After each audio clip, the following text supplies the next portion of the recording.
Welcome, everyone. Today we're diving into why couples argue and how to overcome those bumps in the relationship road. Absolutely. It's a topic near and dear to many. So, what are we looking at first? Let's start with communication challenges. Arguments often start because words can hurt, and sometimes partners feel unheard. It's like you're hmm both talking, but no one's really listening, right? Yeah, exactly. Misinterpretations, assumptions without questions. It just escalates. Exactly. It's like if you and your partner aren't actively listening, even small things like a quick comment can be blown out of proportion. Right. And that's where the idea of communicating with curiosity comes in. Ask questions, really clarify what's meant. For sure. Then, moving on to money matters. This isn't just about dollars. It's more about the deeper needs like security or autonomy. Yeah, that's a Different big one. spending and saving habits can create major tension. Exactly. Sometimes it's not money itself, but what money represents. Right. It's like how you see money as a tool for freedom versus a symbol of safety. These underlying issues can lead to bigger fights than just arguing about a bill. hmm And when each person has different views on needs versus wants, it's an open invitation for disagreement. Absolutely. Another major trigger is when couples have different values and beliefs, often stemming from contrasting cultural or religious upbringings. Yeah, that always gets interesting. Right. And how do you even begin to reconcile those differences? Well, it starts with talking about what values are core to each partner. Ask questions. Learn about each other's backgrounds with genuine curiosity. Exactly.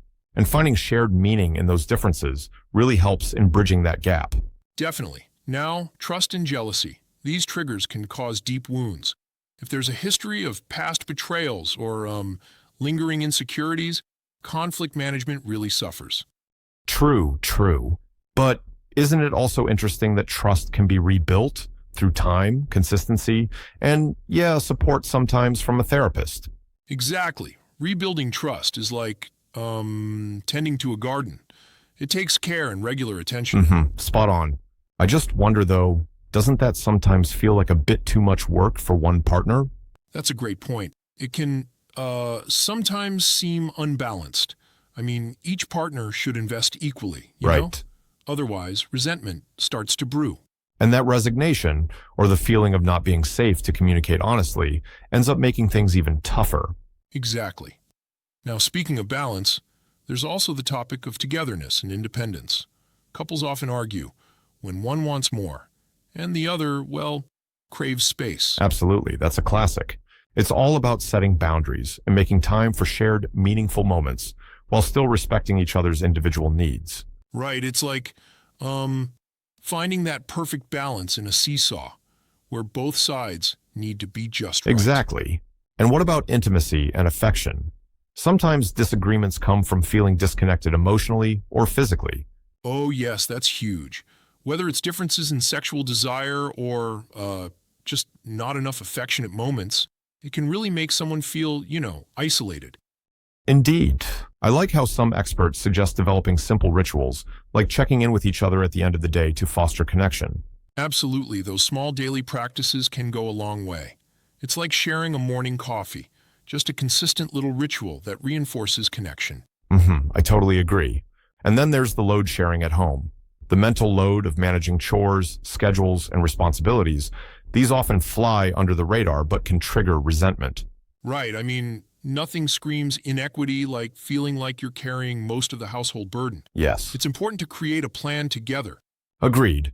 Joint responsibility not only eases its strain but builds a feeling of partnership. Then we hit parenting debates, a whole other arena. Disagreements over discipline, bedtime routines, screen time all come into Oh, play. definitely. And parenting disagreements are so tied to our own upbringing. It can evoke strong emotions. Exactly. Plus, it's all about presenting a united front, even when you're internally, well, Right, conflicted. right. I sometimes think that these parenting differences, if not addressed calmly, could even erode the overall trust in the relationship. That's a fair critique. Agreeing, well, it seems that unspoken resentments about differing parenting styles can bleed into other areas. Good point. And speaking of lifestyle, even small daily habits and social routines can become a source of conflict. One partner might be super active socially, while the other prefers a low-key vibe.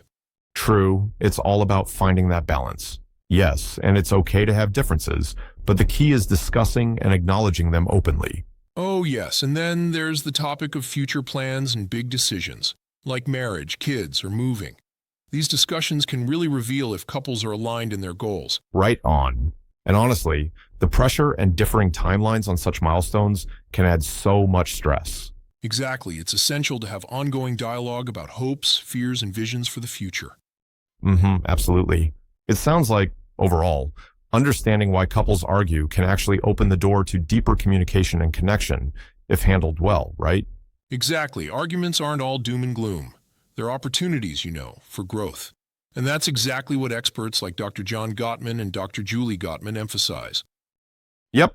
So essentially, it's about recognizing the triggers, communication hiccups, money differences, value clashes, trust issues, and then addressing them with understanding and structural changes. Precisely, and for those unsure of where to start or how to foster this change, tools like the Gottman Relationship Advisor or even their virtual workshops can be game changers. Yeah, those resources really add value. I appreciate that the approach isn't about avoiding conflict, but turning conflict into a path for deeper intimacy and shared growth. Exactly, turning disagreements into opportunities for connection, and learning more about one another. Right. Now, I do wonder, though, doesn't sometimes focusing on these structured methods risk oversimplifying the complex, messy nature of relationships? That's a valid challenge. It might seem that way, but structured approaches are meant as guides, not rigid rules. They emphasize flexibility True. and personal adaptation. Yeah, continuous dialogue, self-reflection, and genuine effort are needed regardless of the technique. Absolutely. It's all about being open to learning, growing, and sometimes even revisiting old wounds with fresh, empathetic eyes. Absolutely. In the end, understanding the common reasons behind arguments, be it communication, finances, values, or parenting, and working on them together, is a powerful way to strengthen the bond. Exactly. Moving forward together with intentional communication and empathy can truly transform a relationship into a sound, resilient partnership. Yep, couldn't agree more. Thanks for that deep dive. I hope our discussion gives listeners a lot to reflect on and practical ways to face their own relationship challenges. Absolutely. Thanks for tuning in. And remember, every argument is just a stepping stone towards understanding each other better.